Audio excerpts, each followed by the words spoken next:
Hello, welcome to the third episode of Born in Quarantine. And we're gonna start this one with a bit of a downer. Recently, we lost Stuart Gordon, a man who is responsible for the movie Reanimator and From Beyond, two of my favorite B movies of all time. I really love them. And very recently, we lost him.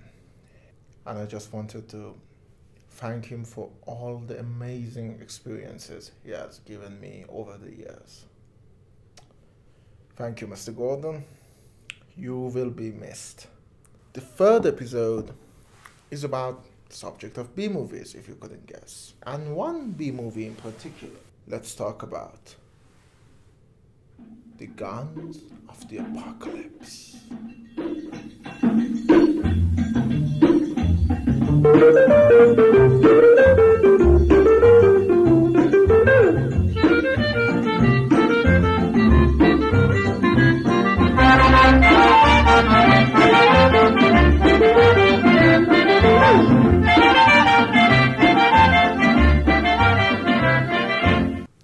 I decided to keep the hat on. Why, I don't know. I think it looks better this way.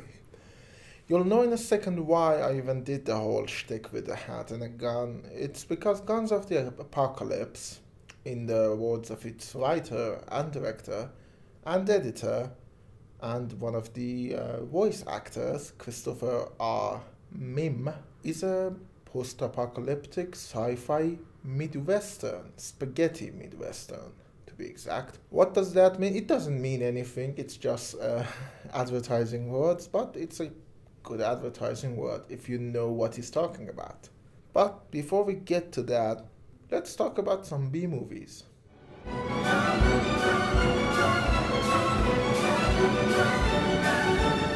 What is a B movie exactly? Well, it's one of those things that is hard to explain, much like anime. You know what it is. I can see a movie and say, well, this is a B movie, or this is not a B movie. But I can't really explain it well, because there are so many different variations on the genre. Can you really 100% say if something is B movie? I doubt it, because for me personally, there are movies that I would consider B movie that to many others, they may not be B movies. They may be studio movies with very strict regulations. It's an ongoing conversation. But one general trait that goes in almost all of the B movies is that they are movies about ideas that lack a certain aspect of their executions. They are movies made with low budget. That's where B movie comes from. It's short for budget movie. They usually have these big ideas that the budget cannot handle. And they are usually not distributed by a big company. I'm saying usually because, as I said, I for one would consider Easy Rider a B movie. B movies are made because they have a very specific audience. They are either horror B movies that target young generations, or they are adventure B movies which target even younger generation, or they are, weird B movies that target nobody in particular. But these movies have an audience. You go and you know what you're getting into. Nobody goes to a B movie expecting The Godfather or Citizen Kane. You go to a B movie because you expect it to be a B movie. You expect it to entertain you. You expect it to know what you want and then give it to you. That is one of the reasons I think B movies have such loyal fans. You know what you want, they give it to you, and you keep getting it until your tastes change or the movies change. It will happen. This hat is driving me crazy. It's a wicker hat and my hair gets caught in it. It's the whole thing. It would have been a good idea, but it doesn't. It doesn't worth the scratches. One of the things that B movies really get recognized for is the influence on their audience. A lot of modern day directors, when you look at their works, they are very much influenced by B movies and exploitation movies, by movies that are made with a budget for a specific audience, and they happen to be that audience. We have some great B movie authors I don't know if I pronounced that correctly. It's a French word. Who cares? You have people like Roger Corman, who has a great deal of influence in the new Hollywood. His movies not only paved the way for literally a lot of people who worked in New Hollywood, his movies influenced them into creating these movies with a lower budget and more emphasis on the story. I, for one, love the Roger Corman's Edgar Allan Poe collection. I think they are very well made and they are very good movies. I really, really enjoy watching them. And when I'm watching them, I can see a lot of influence on other people that later came. Jonathan Demme, in fact, I think is very indebted to his Edgar Allan Poe series. There are other ones as well. There is the infamous Frank Castle, which I believe changed the way cinema reacted to this audience for a huge chunk of the decade. And he was a great director. Not underappreciated, because a lot of people have said that they've been influenced by him. Robert Zemeckis even named his company Dark Castle because of William Castle. I said William Castle. I'm sorry. Then there is the Italian ones, which everyone knows, Lucio Fulci, Dario Argento, and I think you can't go to Gaspar Noé's works without realizing how much he's borrowing from these men. I mean, the use of colors, the editing techniques, the storytelling. There is a lot of Fulci and Argento in Gaspar Noé's work. Even the ones that I generally hate, I can see the influence in. Then you go a little bit north and you get to England and Hammer Horror Pictures. Whether or not they're a B-movie, as I said, is an ongoing conversation, but Hammer horror films have influenced a large part of directors that are working today. Tim Burton, Quentin Tarantino, Martin Scorsese, they're all indebted to these series of movies, to Terence Fisher and Don Sharp, the directors that brought them. They are true authors and they have a style, and you can see that style keep repeating, but in a lower budget form. When you're directing a B-movie, it's very important that you get a style. As I started the video, Stuart Gordon has a very, very particular style. When you watch these movies, you could tell, okay, it's a Stuart Gordon movie. In the same way that you could say it's a Hitchcock movie or it's a Ford movie. When you're a B-movie director, you don't have a lot of luxuries that studio directors have. You may not have a studio, for example, that you shoot in. You have to go out in location on a film, and there are a lot of problems for anyone who knows how filming in location works. You may not have the special effects budget and the power to create what you exactly have in your mind, so you have to keep inventing new ways to show what you had in your ideas. Much like a lot of other subcultures and subgenres, B-movies had a peak here, and I think that is 70s and 80s. There are still B-movies made now, and the one that I'm talking, Guns of Apocalypse, was made in 2018, so it's very recent. Back then they had a peak because A, they were seen as rebellious movies. When you went to see a movie like Halloween, you were anti-establishment, or Easy Rider, you were, oh, I'm saying something with doing this. And so a lot of younger people went and see these movies and were influenced by them. There is an amazing piece of writing by Robin Wood about the effects of Texas Chainsaw Massacre on the youth and what it showed of the American population back in the day. So young people flocked and saw these movies, and a lot of them were influenced by it. B-movies for directors and people who like to make movies are a weird window. You see what is possible. You have this imaginary thing of movies. Oh, movies need to make with this certain type of camera, with studios, and you have to have a whole team. And there are this grand and divine thing. You have these pictures in your head of Alfred Hitchcock or Federico Fellini with their weird outfits, sitting and directing, and everything is a working machine. B-movies break that image and make it relatable. You realize, oh, I see how they filmed that. Oh, I can do that. And that's the biggest thing. When you watch a B movie, you realize, I can do that. And that is why a lot of directors did that. So yeah, B movies have this effect on the younger generation and on people who love cinema. They give you confidence. And more than a few times, they give you a weird experience. A good B movie, like Jack-o'-lantern, one of my favorites, has something unique about it that a lot of objectively better movies don't have it. I would never say that Jack-o'-lantern is better than The Shining or The Exorcist, but the fact of the matter is the amount of fun I had watching and experiencing Jack-o'-lantern, but Jack-o'-lantern, which I watched over a dozen times by now, especially during the quarantine, because it's a fun experience. The amount of fun and the unique experience it gave me, none of those movies managed to give me that. They are better movies. I experienced something different. Exorcist still makes me afraid to sleep at night. It's that powerful. But none of those movies manage to give you what Jack-o'-lantern can. And so a good B movie is something unique. And it's easy to see why so many people go into this subculture, why Martin Scorsese, when he was younger, went and see a lot of Hammer movies, in his own word.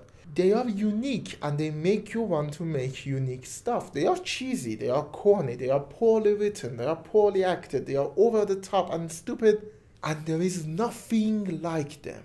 That's why people, I believe, go and watch a lot of B movies. And they have these subcultures, and that's why B movies are still a thing. With that said, let's not beat around the bush anymore and go to the B movie that is the subject. The Guns of the Apocalypse.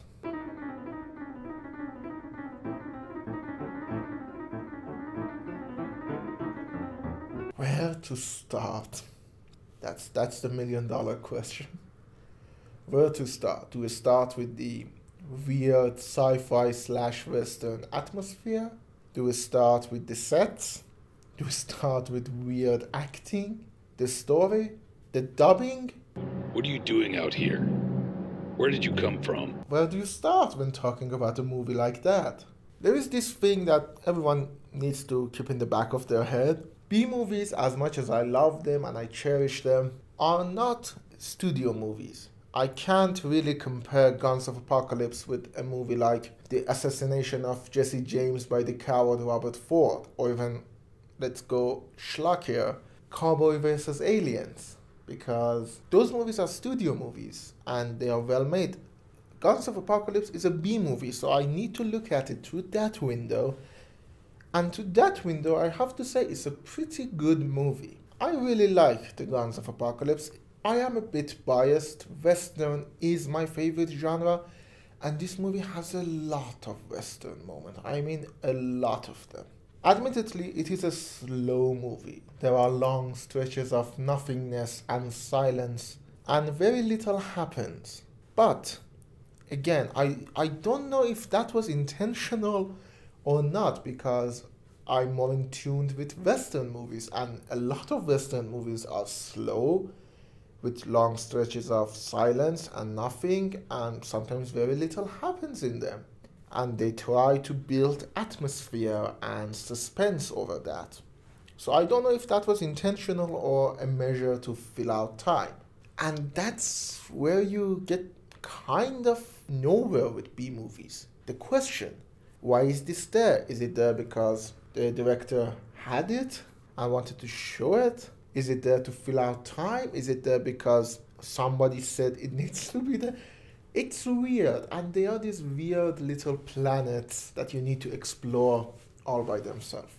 I need to go through the story very quick. I will not spoil it much, even though it's kind of impossible to spoil, because I can tell you everything, but you probably won't believe me that these things are in fact in a movie. So I will go to the story. Apparently the Earth is destroyed by some bombs, and there is nuclear winter all the way. And we have this character who came from a ship that was in outer space, so we know its future at some point, or a different timeline.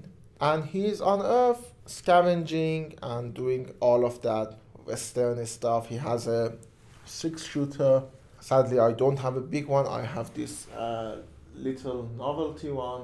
So yeah, he has one, but a big one of them. And I just remembered something. The guns in the movie, when they fire, they don't have a muzzle flash.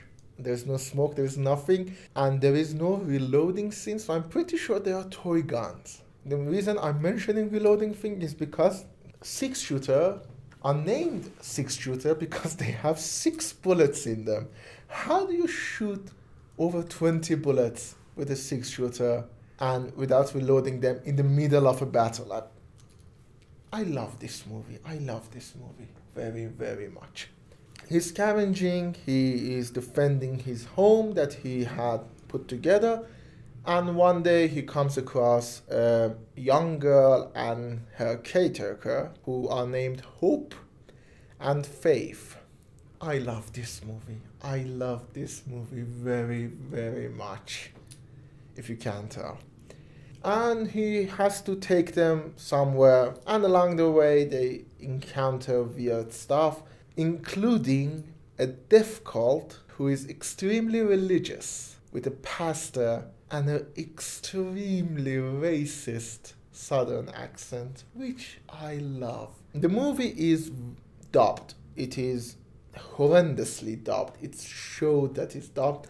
Again, I think that was intentional because a lot of spaghetti westerns that came from Italy were horribly dubbed. Your friend has no nose, or he's a liar. Or you mangy pig-headers smell disgusting. But the movie is horribly dubbed, and the actor who, I think it's the same actor who portrays the pastor that is voicing him, he doesn't know how to do a southern accent, so he's trying to do like a bad imitation of the captain from Cool Hand Luke, I think what we got here is a failure to communicate. Then I suggest you stop standing around and flapping your gums at me and go finish the job. It is incredibly fun to watch him. I love that man. And over-the-top villains are something that you find a lot in B-movies. I mean, some of them even go beyond B-movies. Jason Voorhees, Leatherface. I love this character, and he is just a joy to watch. If you were wondering, in my Batman mug today, I have hot chocolate because it is very cold here. It snowed this morning, if you can believe that. It's spring, yet it snowed, which is a good thing. I love cold weather. And it's a great segue into our next subject.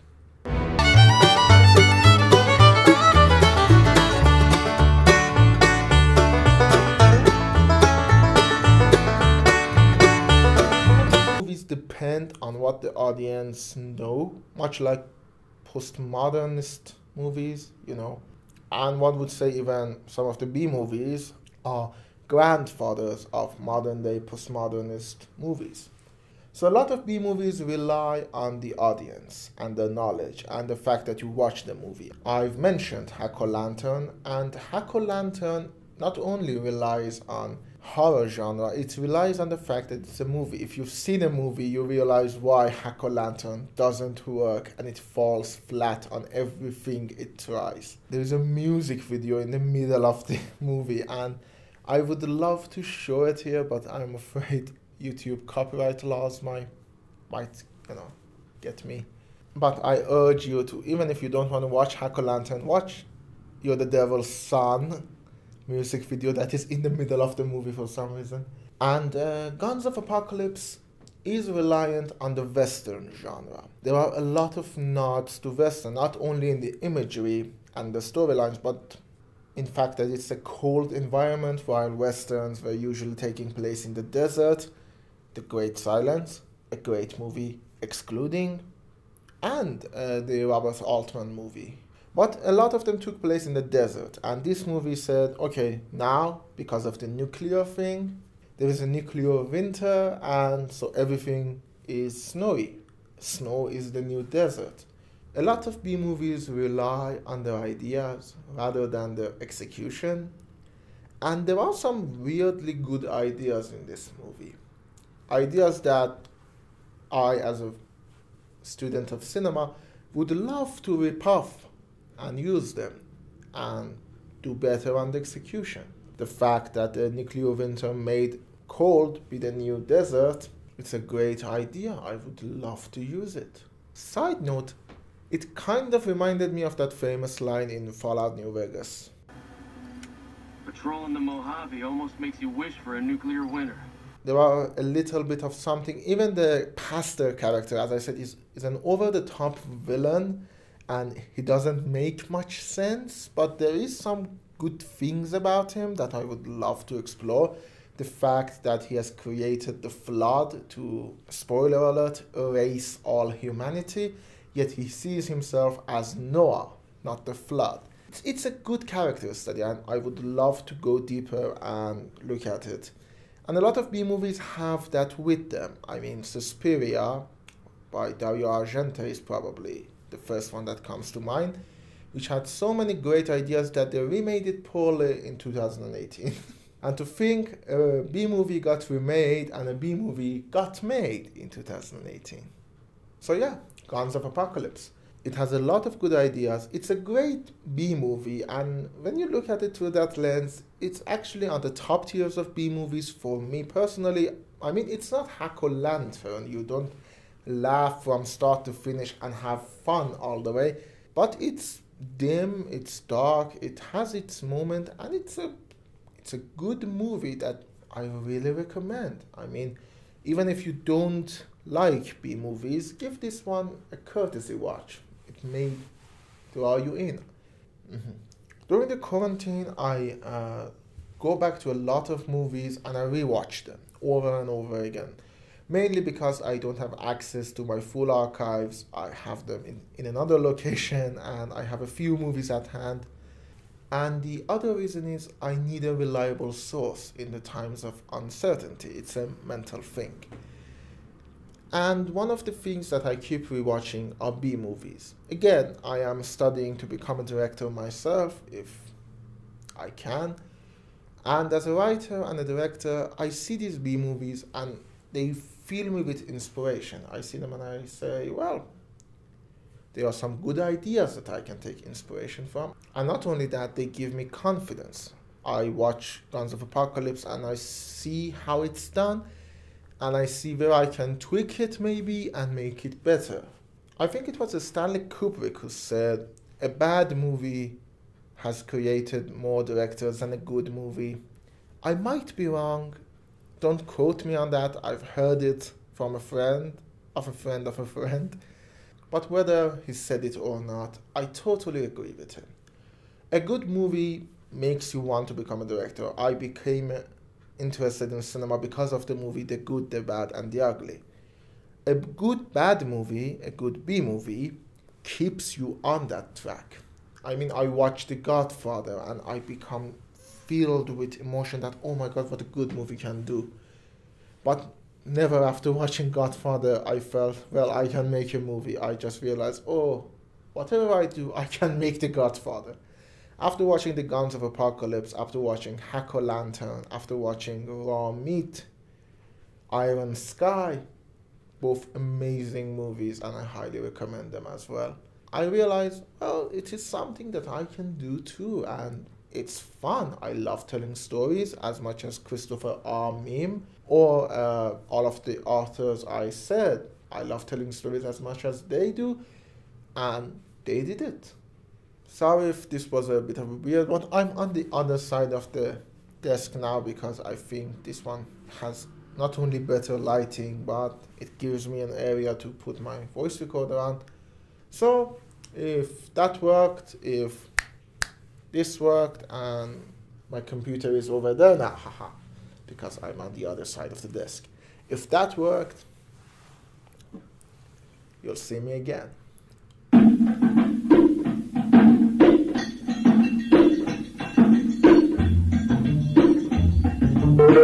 Bye.